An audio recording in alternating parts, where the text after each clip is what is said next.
Welcome, everybody, to this episode of Soulversations with Mka Morris. You guys, I'm so excited about today's guest. It is my good girlfriend, April Watkins. Hi, April everyone. It's so good to be here. Seriously, we've been trying, and it just didn't work out. But God said today. Today is the day. Today is the day. So, you guys, if you don't follow the April and Tomeeka Show, get to know us.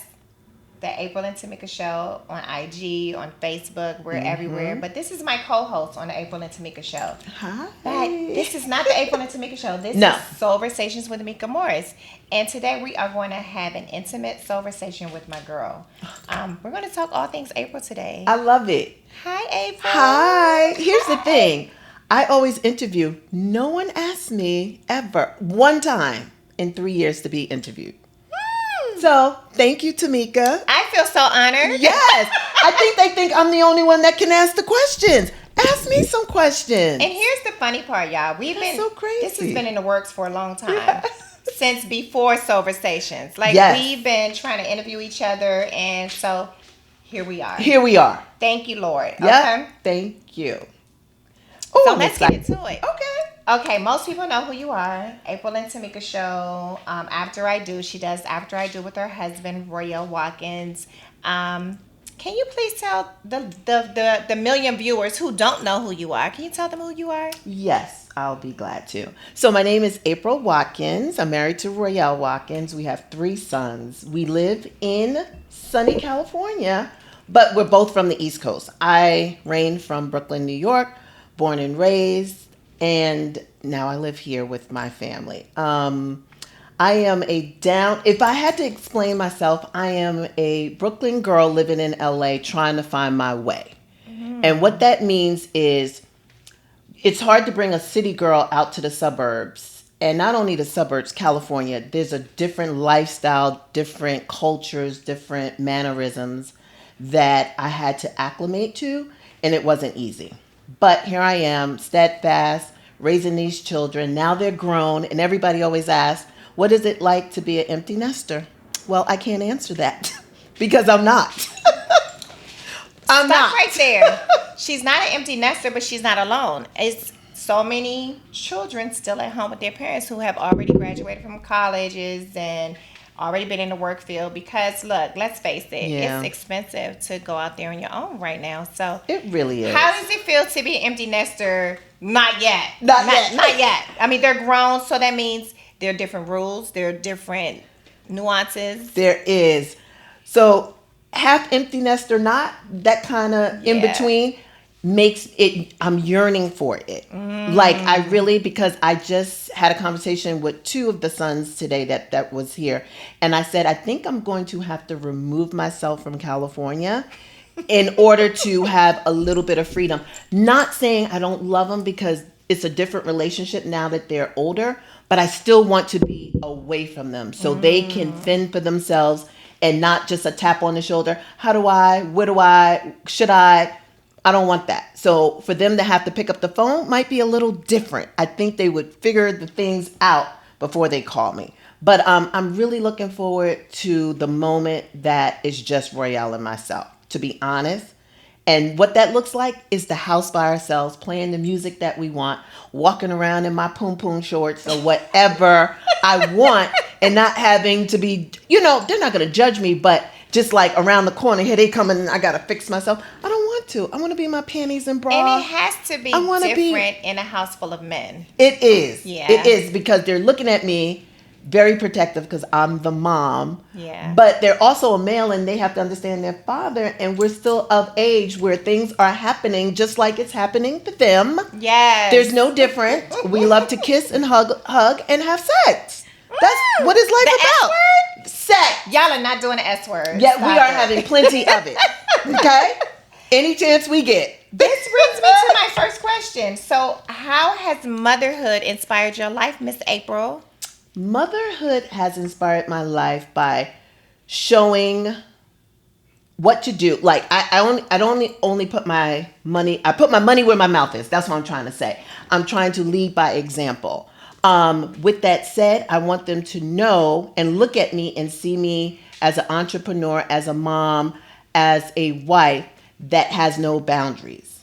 Whatever you want to do in life, I want to show them that you can do it. So I'm doing it. Hence, I have my own business right now.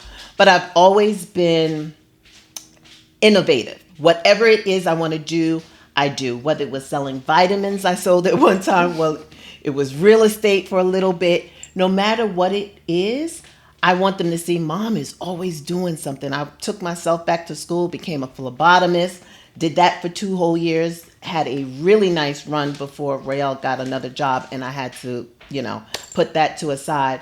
But there's nowhere in my plan that I ever thought I would be a phlebotomist. A phlebotomist is the person when you go to the doctor that draw your blood. Mm-hmm. It wasn't in my cards. It was money was tight. What could I do to make money? Writer's strike had just ended, maybe 2008. It was 2009. We were in this weird place. A girlfriend was like, you should become a CNA. I was like, ooh, I don't want to do that. She was like, what about phlebotomy? So I put myself through Kaiser. It was like a 6-month program. Long story. I became a phlebotomist. Went out there on my first interview. I promise you, I found something on Monster Builder or something like that. I applied. They called me the next day, and I got the job. Not only a job, I was the manager. I can't even explain it. They wanted me to go around to their centers and make sure people were using the right techniques, the right tubes, whatever. And I did that for about a year and a half. Like, again, I have no limits. And that's what being a mom is showing me that I need to show them. I didn't even know what I was doing, but that's what I've been doing. And that's how I raised them. No boundaries. So what I'm really hearing, and I hope my listeners hear, and correct me if I'm wrong, is that as a mother, yes, we wing out of this thing called life.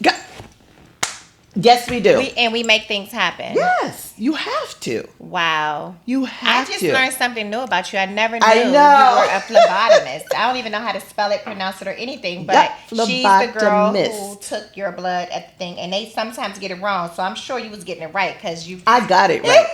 So right that sidebar, when I used to take the kids to get their checkups at the doctor, Ross used to scream like crazy when the needle came out. So the doctor knew I was licensed. He was like, you want to do it? And Ross let me draw his own blood. Aww. So that was very, it came in handy quicker than I thought. I love that. So, yeah. Okay. Well, my viewers may not know is that you're also, so you have 3 boys, and your oldest has made you a honey. Explain what honey is. Okay. I am honey because I don't want to be called grandma. Okay. I have 3 beautiful grandchildren. I have one from his previous marriage. He's with a young lady named Gabby, and we love her. So I have Jeremiah, who's 16, and then I have Joey, who's 8, and Jolie, who is 6. And at first, I wanted to be called Esma. It's a S as in Sam, apostrophe M-A, because I met this lady in St. Thomas, and her little son was at the airport, and he kept saying, Esma, Esma. And I was like, excuse me, what does Esma stand for? She looked around at me and she said, sexy grandma. And I was hooked. So I was Esma for 6 months. Okay. And then I changed it to honey. I was like, I don't know where I got honey from. My girlfriend used Lovey, which I really wanted, and I didn't want to jump on hers. So I had to consciously come home and think of something. And I thought honey was very sweet. And they've acclimated. They call me honey, and it's the sweetest thing ever. So I'm honey, which stands for grandma. So grandma, honey. Uh-huh. How has that part of your journey changed your life? How has being a grandma changed your life? Because they say it changes. It really does. It's different than being a mom. Mm-hmm. These children pull at my heartstrings in ways I didn't know was possible. And you have more time. Okay, so to answer that question, you have more time. When I was raising my boys, time was of the essence. I was exhausted. Mm-hmm. This practice, this school, homework. Mm. Being a honey has made me slow down just a little bit because I feel like my boys grew up really, really fast and I didn't get a chance to savor the moments because I was so stressed. But now that I have these little nuggets, it feels like, oh my God, I know how fast the time is going to go. So I actually take my time with them, if that makes sense. I'm enjoying every moment. I don't get upset when they spill something or, can you take me to Target? Because in my mind, I already know they're going to be 18 in a second. And it's giving me the peace to say, sure, I'll stop whatever. I'm going to take them. Like we just take them to gelato. We do whatever we want to do with them. And we do it in a slow pace versus the kids. Let's go here. Let's do this. Let's go. So I'm calmer. And and I hate to say they're definitely getting a different side of me. Different version. And a very more soft, calm, and patient side of me. And I love them to death. And I know, this is my legacy. So I'm nurturing them. And we just got back from vacation and Royale texted me. He's like, those kids love you. Everything, like, they're waiting for my approval. They're waiting to show me they can do a cartwheel. They're waiting for me. Everything's, honey. Between the two of them, I'm like, I don't know who to look at when, because it's very important, that I look at them while they're doing the said thing that they think is going to make me so proud. I'm proud anyway, but they just want to show off. And I have time. Yes. I'm not rushing it. I'm not like, go sit down and da-da-da. So grandmother provides you more time. Yes. And space. I love yes. Who that. knew? So tell us about your beauty company. What inspired you to create it? Oh, Lord. You got an hour? We have a little bit of time on this question. So I have such a background. I used to work at Essence magazine. I was the model editor at Essence magazine. So I have to say that because my girlfriends that worked there, they were in the beauty department, but we all sat together. And we used to get, you can't imagine how many companies, small, big, in between, would send products for us to test and possibly get into the magazine. And I fell in love then. I was like, I may be in charge of all these women or the models, but the beauty part, we had the most fun. We had we would get in that closet. It would be from perms to eyelashes to mascara. And we used to get bags. They were like, please take it home. So all my girlfriends used to love me. I would come home with a bag full of stuff. So it started then, and I was like, with two other of my coworkers, we were like, let's start a nail polish company. And we were like, okay. So we actually started it Royce is 24. So 24 years ago, I had a nail polish company called 3CG, which stood for Three Colored Girls. And we were, our secret was never to tell anybody what it stood for. Okay. That was going to be our inside. Oh, nothing. 3CG, but just to make 3CG. them say 3CG. And the story is I got pregnant, got married, and I left those two at Essence, and I came out here to LA, and then I had to put the dream on hold. So did they continue with 2CG? No, it kind of folded. It was like, well, April's going to do this thing, and it broke up the group per se. And in 2010, I woke up out of a dream in a cold sweat, and I was like, Royale, I have to do this. So 2010, I picked it back up. I named it Splat. I called them for their approval. I said, listen, I have to do this thing. They were moved on, boyfriends, children. They were like, you can have it, do your thing. We're here to support you. I said, well, I won't keep that name. I named it Splat. And so I started for maybe 2 to 3 years, put that down again, then came back in 2016, and there was Syrup. I rebranded, changed the name, changed the packaging, changed everything. I still had my manufacturer from 2010. So my account was still open. The same person still worked there. She wanted to know where I was, and we missed you. So that felt good because I had a good rapport with them. So it was nice to call them in 2016 and know that, and pick up. And she was like, we have everything. We know what you're doing. We know the colors. We know your bottles. But I changed the name, which was fine. And so here we are. It's still Syrup Nails. But I have branched on to more beauty products because I just feel like the type of person I am, I really love natural things. I'm the type that makes my own peanut butter, makes my own oat milk, because I just feel like the more natural products or clean products you can put into anything, the better you will be. Now, do you have to use some preservatives or whatever? Yes, but I think less is more. You know what I mean? So with that said, I had an epiphany last year, like I was going to branch out not only to nail polish, which is very cruelty free and vegan, that I wanted to do body products as well, because I feel like whatever you put on your body is a testament of who you are. Like, I don't want a whole lot of chemicals on my body. So that's what I offer: homemade shea butters, oils, lip balm, sugar scrubs with the best ingredients that I can find. And I want people to know that you're only as good as your body. Like, your skin is your biggest organism on your body. Wow. So it matters. Everybody thinks topical or what swallow is, like eating. But you got to remember your skin. You got to feed it food. Nourishment. Nourishments. So that's how it started.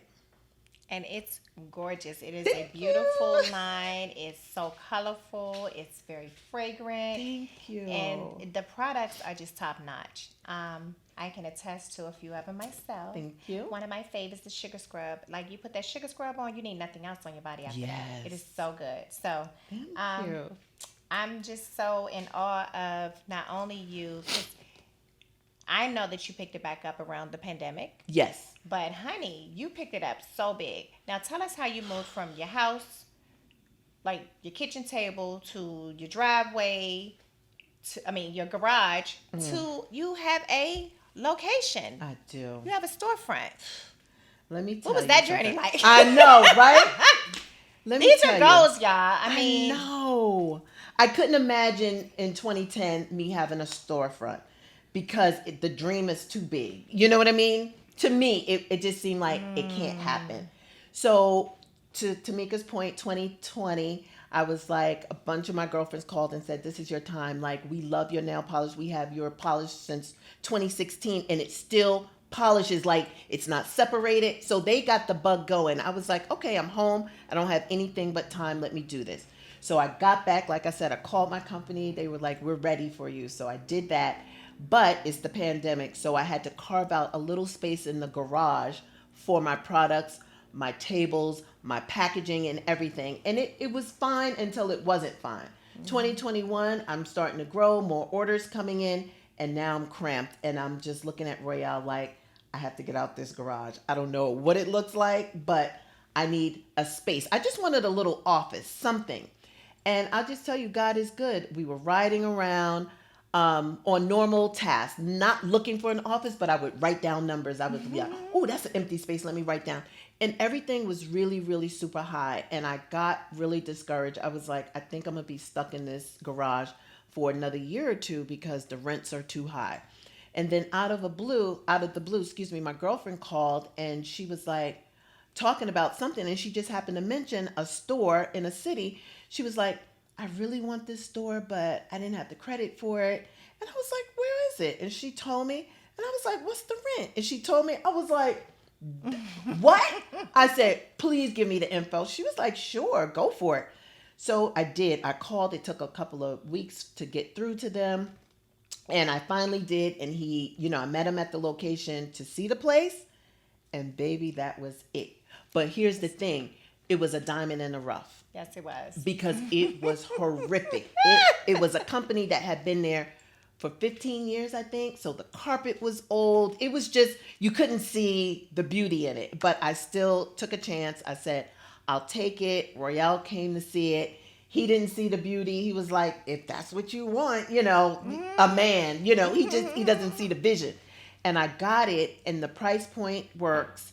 And I renovated it all by myself. I picked out the floors, the paint, the baseboard, the sink, everything. I did by myself, every piece that's in there. And it feels good to know that I started this project from beginning to end. It is gorgeous. It is a storefront. So the front part we use as our podcast studio. And the back is where I formulate and do all the mixing and the magic, as they say. So I just persevered. Like, I didn't give up, but it was a lot of phone calls to finally get to the office. But not only that, what did it feel like to just say, not only, because I know a lot of people are sitting here listening to your story, kind of getting inspired a little bit, but how did you take that leap from no rent to, sales, but okay, so no rent, but I really need this space. Like, Yeah. what was your yes to the location? Okay. What Yeah. made you just take, because you took a risk, basically, Mm-hmm. How did that feel to not only get the building and get the space, and then now the vision of it coming to pass? And because I'm sure you went to sleep dreaming about your space. That's it. But when you got in and you got the keys and it looked like, tell us about the fear and the faith that you must have had in that moment. Okay. So what I would say to people is don't give up your 9 to 5, and because I had a very solid foundation working, that I knew even if I didn't sell one bottle of nail polish, I could still afford the rent. Thank you. Okay. That was so important. I did not quit my day job, which I'm a costumer. And it just works out for me that my job is very cyclical. Shows run, we shoot for 6 to 8 months at a time. And to me, that's enough time to save a lot of money and then have time off to also, have Do your dream. do my dream. So I never gave up my job. And like I said, I knew and I calculated, and I'm very methodical about it. I was like, listen, I know that I have 12 months of rent, regardless if I sell nothing. I can pay this rent, even if we're just doing our podcast, even if I'm just formulating and having parties out of there. I can use the space as an event place. So I also am going to use it as a backup. So I knew those things, and so the fear went away really quick, because I was like, I'm not going to let the fact that it's a space outshine what I know monetarily I can afford, whether I sell or not.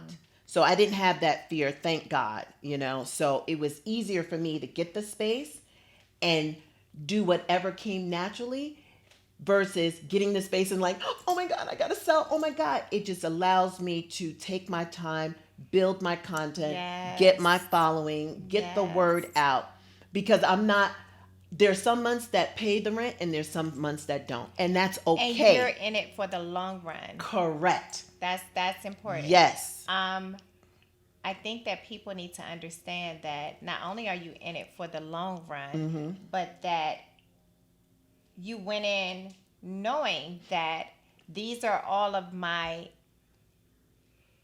You had a deal breaker. Your deal breaker was, I'm not giving up my day job. Okay. I'm going to pay this rent. Yes. I'm not going to be defeated by lack of sales. Because I Correct. think a lot of us will go into a business, and the minute that we don't pay the rent, and it's like, oh, I'm going to stop. Right. I'm not going to renew this lease. Renew it for what? For what? Right, You're right. literally here saying that I'm betting on me every single day. And I think Every day. that's so important. I think people need to really understand that part. Yes. Because this has been a long vision of yours. This right. was not For me overnight. to give up right now? It's not been overnight. So I want you to pour into someone who has a vision and keeps hearing from God and and won't take the risk. Yeah, I'm a risk taker, but I would say to you, believe in yourself. Yes. Take your time, take baby steps, do your research. I was up every night. Endless nights. 2, 3 in the morning, because again, I have a manufacturer for my nail polish. Everything else I do by hand. So I had to stay on YouTube University, other cosmetic companies that gave out some secrets here and there, and formulate my own formulas myself. I'm not that great in math, but grams to ounces to liters. Like a lot of people say, 4 liters. I don't know what that means. I don't know what that means. How many gallons is that? You know what I mean? So a lot of math, but I would say believe in yourself, take the chance, do the research, and don't let anybody, and I also kept a lot of stuff to myself, because I don't need outside voices, whether good or bad or indifferent, distracting me, because I'm going to do what I want to do. But sometimes someone will say something, not even meaning it, in a way that will discourage you. And you can't be discouraged. I'm telling you, just please keep the faith, whatever it is, do your research and just do little by little. Don't quit your day job on your dream. Not yet. I didn't quit my day job. I'm not going to quit it until I know what the number looks like for consistency for me to be able to do that. To walk but away. Guess what? Again, my job is so cyclical. I don't have to call out and ask for time off and all of that. I know it's a 6-month gig. I can work for 6 months and make that money to pour back into my company. So be smart. Also be very smart with your money. You know what I mean? And I would say really work on your credit. But I know you might want to ask some other questions. So I don't want to get into that. But so what advice would you give someone who wants to pursue this industry, the beauty industry? The beauty industry, don't let people say it's like selling t-shirts. Okay, we watched a couple of influencers. It's a t-shirt, but people buy into you. So whatever your thing is, make sure that your people that follow you or the people that you're targeting are into you. You know what I mean? Tell them what's your story. Why should they buy from you? What are you going to do differently? What can they expect from you? How's your customer service? How do you talk to people? How do you treat people? So whatever your content is, make sure that you can articulate that through your content. Even if it's a short piece of you and your significant other, even if it's a short piece of content of you taking your daughter and rubbing her down with the shea butter or whatever it is. If you're doing lashes, make sure that your content shows, look at my lashes. You know, every time I go live, people are like, your skin looks great. It should. I'm using my oil. This is what, so just make sure your story is followable, if that's a word. Like, we can follow the story. And I think that I have the following because they saw us on After I Do for years. We have so many people following us, so they love the story. People just want to know what the story is. So because they know us, they know the kids, they've been watching the kids since they were like 12, growing up to where they are. So they know this is not a fly by night. I don't just do things and quit. They know that I'm in it for the long haul. It's not a money grab. It's a legacy grab. I'm not grabbing for the moment. I'm grabbing to build this company for my babies, my grandchildren, their grandchildren. And if they decide to sell when they get to the number that makes sense, because I don't mind that, make sure it makes sense for everyone. But this is my legacy to them. I am just like, I've heard you say that so many times that I believe it for you.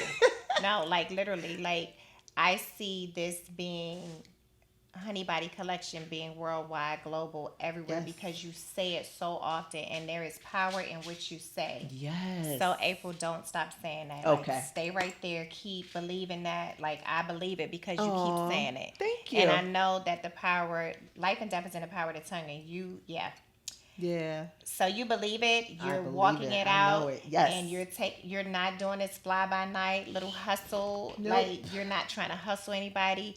You are putting your money where your mouth is. You're totally investing in yourself. Yes.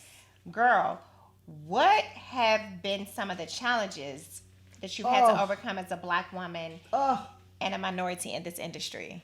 Because, baby, the challenges, the number one is financing, funding. Whew. First of all, minority Black woman trying to get business credit.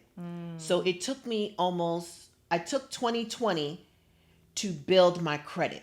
So you only get business credit as good as your personal credit.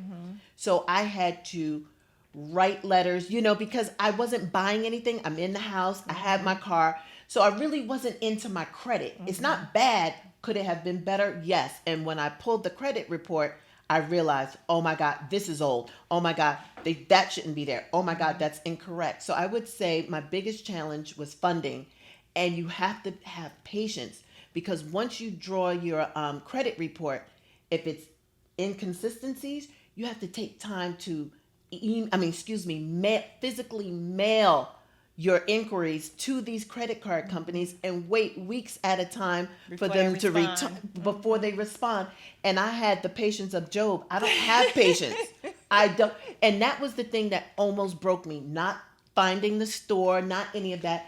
It was the patience to get my credit right. Mm-hmm. Because as much as I wanted it in an instant, Equifax and the rest of them are only going to mail you back when they get good and ready. It would be like running to the mailbox. Oh my God, it's not here. Running to the mailbox. Oh my God. But I slowly got the things off. Sprint tried to kill me, and I had to really write that in. It was a lot of work. But once I got that done, my personal credit went through the roof. But I could not get business funding. And I have to say, 2 years later, unfortunately, I still don't have business funding. I don't. Everything that I have purchased, because my credit is so good, I have high yielding credit cards in my personal name. My dream is to finally get my first. I have not one business credit card yet. Get out. Really, because I still had to show I could spend $15,000 and put it back into my personal. So I'm at the cusp. I just got an invitation to a business credit card for the first time in 2 years. And I think I'm going to apply just to see if I would get it. Because you don't want to exhaust your personal credit. And that's what I had to do. You have to do what you have to do. Right. Because then I had to take all the stigma away. I was like, okay. I don't want to, but I'm going to do it. Because some credit is better than no credit. It's not like I'm not getting the personal credit and not getting the business. Okay, so I'm not getting the business. I got a lot of limit personal. I'm going to use that and trick myself or just act like it's for the business, because it is, because I'm buying stuff for the business and I'm taking money to pay it back. It doesn't matter how you get it. So I would say don't get in your own way if that's how you have to get the money in the beginning. Don't do it. Just make sure you pay it back so you don't mess up your personal credit. And then as you go on, and I'm learning from a lot of people online and just a lot of personal people, patience is a virtue, and really I'm starting to now apply for grants. Okay. But it's a lot of work. But the biggest obstacle is funding. It's funding. As a Black woman, minority. Yep. So we have any viewers out there that can offer some funding advice to us? DM April Watkins. I am April Watkins. Yes, on IG. I am exactly. Because look, and give me some tips, And hear me out. I learned a lot in 2021 from a lot of 30-something-year-olds that I would have never given the time of day, but I had time, as they say. And I sat there, and this young lady in particular, got me on my toes. She don't even know. One day I hope to meet her. She told me how to form my LLC, which I did. She told me about my EIN number. She told me about Net 30. I did not know what Net 30 is. You have to be in it to win it. You got to learn. Net 30 is when you could go to Uline, Staples, or any Home Depot or whatever and open up a credit card, a business line of credit, meaning you can take these purchases for 30 days and they will invoice you in 30 days. I didn't know anything about it. So let's say you have a check coming in 15 days, but you need boxes or supplies for your business. They will give it to you, mail it to you, whatever you want. Pay it back and they will invoice you because you have a business account. So because I had my EIN number, I was an LLC, and I registered with NAV, N-A-V. That is a personal credit reporter that reports your credit side, your business side. So what I had to do was order some things from a couple of my Net 30s to get a good rating that allowed me to get that. And I mean, that has been a blessing. So just know you can get a Net 30 or 60 from a lot of different little companies. Uline, Home Depot, Staples, Office Depot, a lot of industrial type of companies that you need. You need cleaning supplies, you need packaging. So when you do your research, you'll see which one fits your business. So Uline was my first one. They have boxing and tape. Like, I'm always going to need that stuff. So it was very simple. It was stuff that I actually had the money for, but I was able to save my money for 30 days, get the supplies, and then pay the invoice. So that was very, very educational for me. So just learning and listening.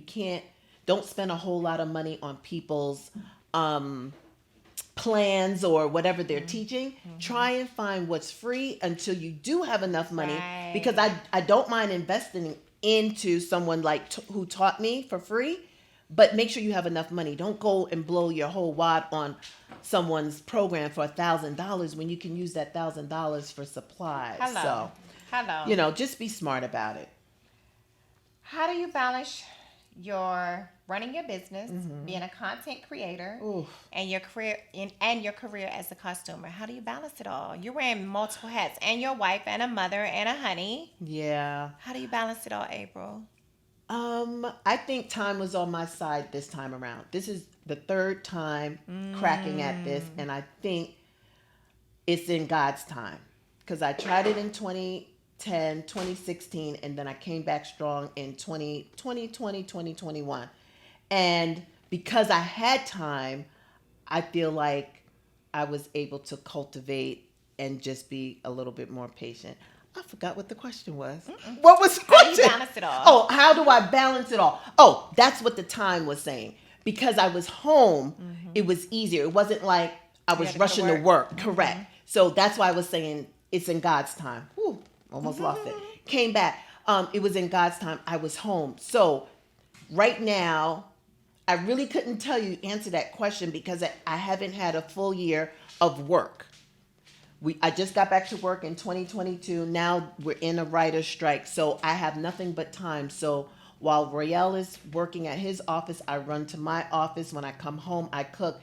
The balancing act is a little different for me because my kids are older.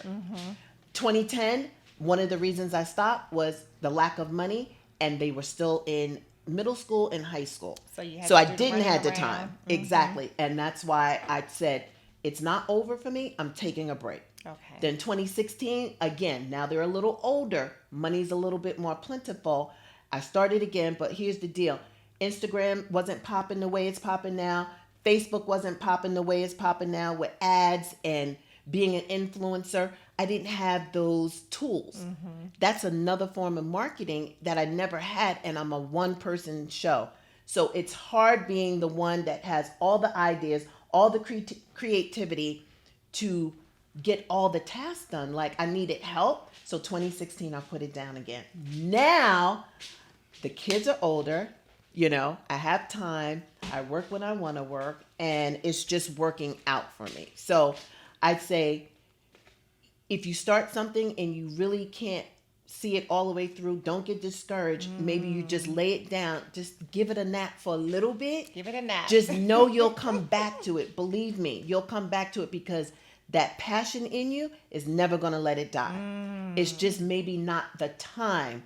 And I'm so glad that I never gave up. In my brain, I knew I would always get back to it. Like, it's just not the time.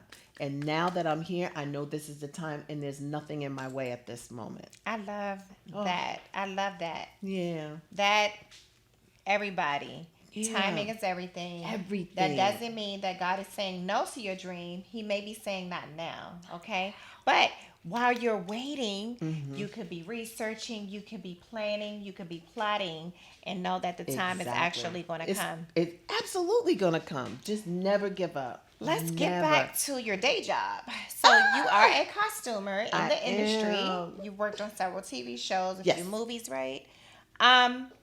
You guys are on writer's strike. How has that affected you personally? Oh, right now, I wouldn't be here with you. I would be at work because my show would have came back early June. It's affected me by, I like that money. I like that money because here's the thing. The money helps me buy the products until I'm able to get the business funding that I need, right? So right now, I'm not making that extra money, and it's not affecting me because I'm a saver. So in my account, I'm very smart. I've already mapped out. I knew this was coming. I have 6 months of my rental fee for my store in the bank. It just gets debited. So I don't have to think about that. I have 6 months of my car payment in the bank. I don't have to think about that because they warned us it was coming. So I'm a planner. Like I said, I've already planned for it. But listen, it doesn't negate the fact that I wish I was working because I already mapped out in my head, we're going to work for 8 to 10 months. This is regular TV. So we shoot for 8 to 10 months. So I already knew I had 8 to 10 months of filming, and then I would be able to get back to full time to the store. But now I have nothing but time, so I'm in the store formulating and making my products and just selling them. I miss it. I feel bad for my sisters and brothers. We call them that because we're union, and I need to do a little bit more, and that's something we can talk about. We need to have some clothes drives. We need to have some food drives because this is LA. People do live month to month, month to month. Even though they are making high six figures, it means nothing in LA. When you have a car payment, tuition, all the other incidentals, people are starting to hurt. It's only been 2 months, and it doesn't look like we're going back to work anytime soon. Yeah, it's a thing. I'm missing it because I would be there. So now I get to focus on my store and my business, but I'm missing the money. I am missing the money a lot. So, what have you learned about yourself in this phase of your journey in life? Ooh, at this age is what you trying to say? Or Yeah, that's a nice way of saying it. So what was the question again? What have you learned about yourself? What have I learned about myself? I've already said it that I'm never gonna stop. I'm never gonna give up. I am motivated. And I'm stronger than I thought I was. That's what I've learned. I am really strong. And sometimes as a woman, you can have self-doubt and think you're not strong enough, and God will show you you are strong enough. And I may not want to be strong all the time, but I am. I can multitask. I realize how good I am at it. And again, not something I want to do, but it has helped in my business because I think raising children, you learn how to multitask. Yes. And when you go into a business, it just kind of comes natural, And sometimes, in my personal life, you got to rob Peter to pay Paul. So I'm also able to take that over to the business. What should I buy first and leave to last versus, trying to get it all at once? Maybe I can't get it all at once. I've also learned that as I'm getting older, of course, and I know this is a cliche, I am so much more wiser.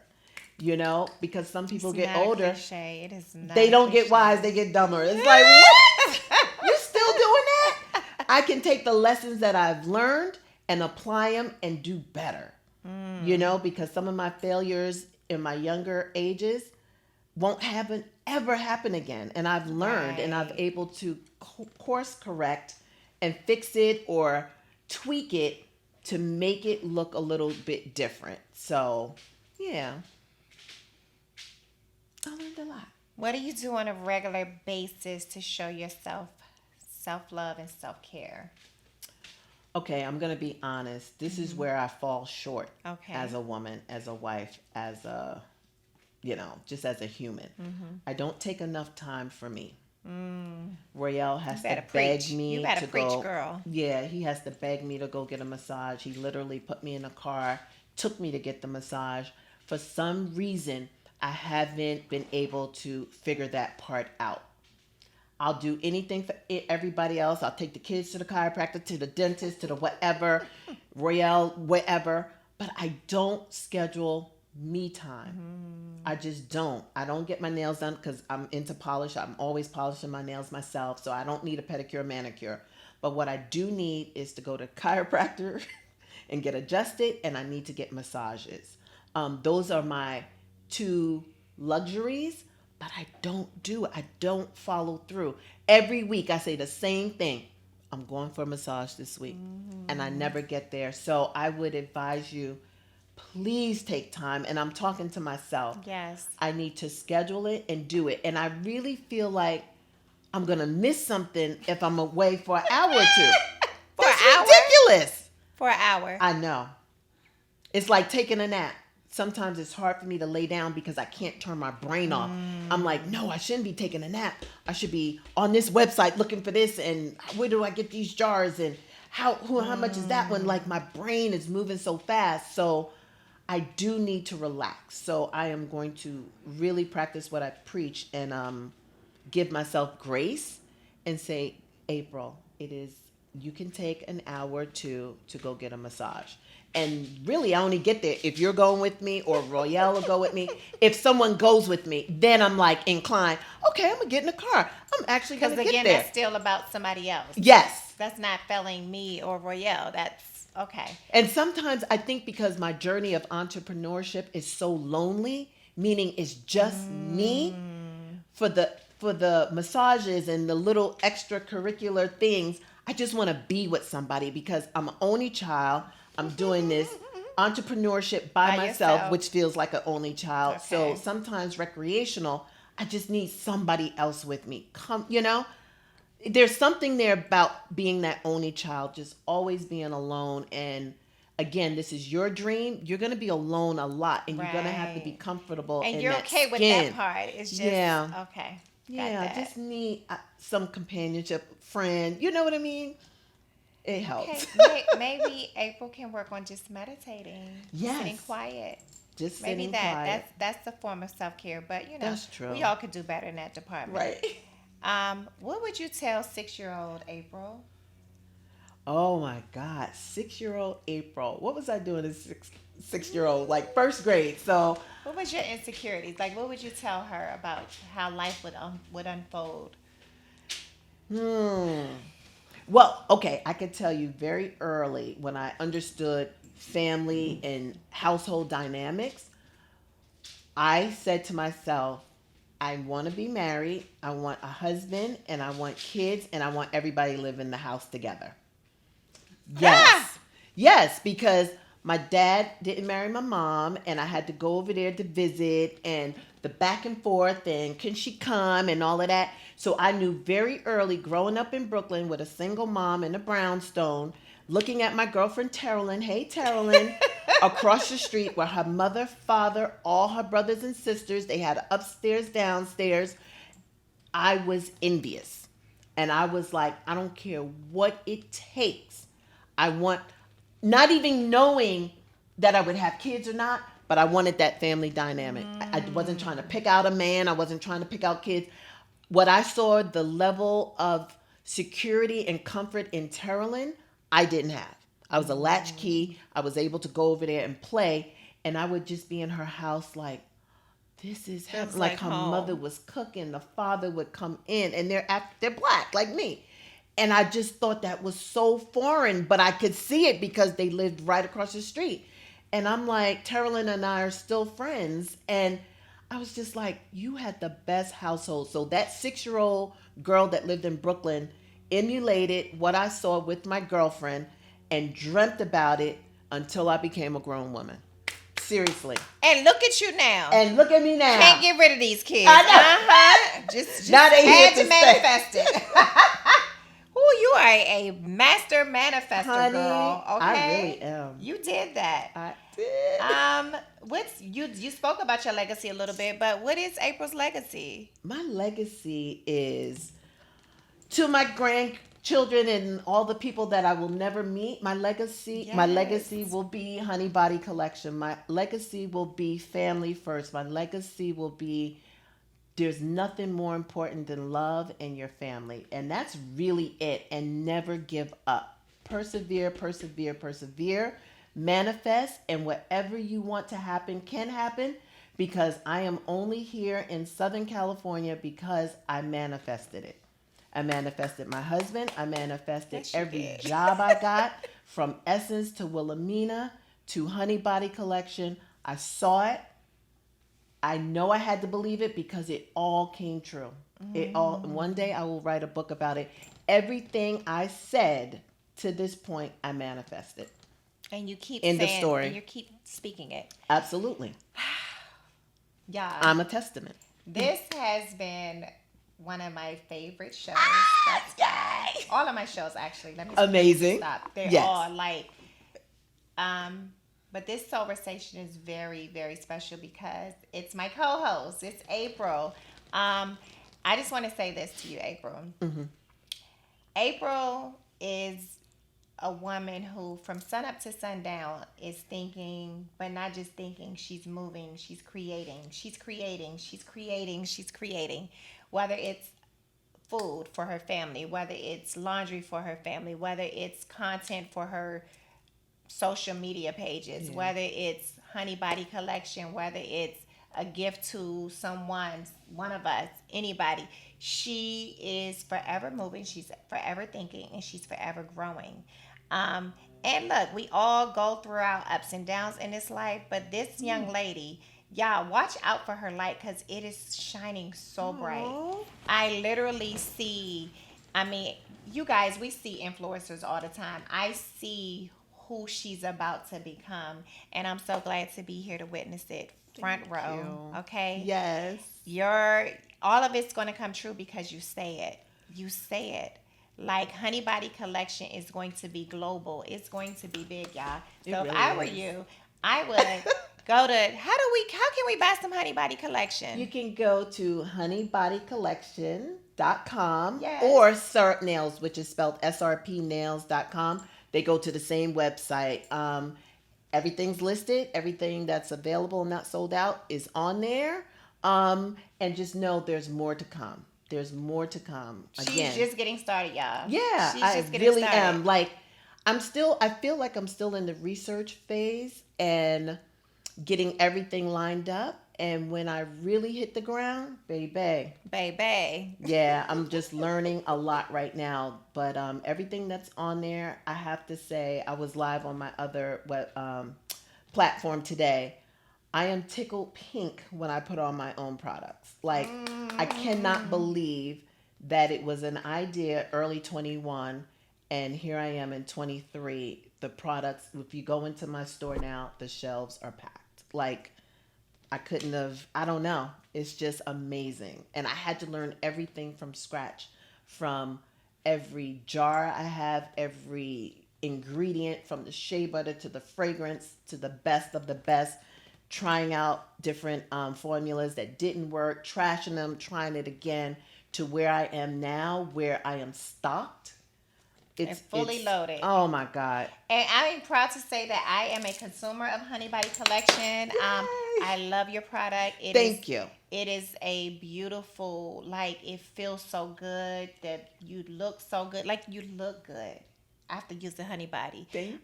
The lip oil, everything feels good. It feels, And it that's feels my like goal. It feels soft and luxurious. Yeah, it really is. It does. So, you guys, how can my listeners and viewers find you, April? Okay. I hope my producer will tag everything that I say. Instagram, or her producer, excuse me. Her producer. Oh my God. Instagram, I am April Watkins. Threads, I guess it's called. I am April Watkins. Facebook, it's April Howard Watkins. And then, of course, always on honeybodycollection.com or srp.com. This is our episode of Soulversations with Mka Morris, Yay. featuring April Watkins. And it was an honor to interview you, and thank you for your yes. Thank you for coming. Oh, you're welcome. In your house. I know. At your studio. Thank you. But this was great. Good.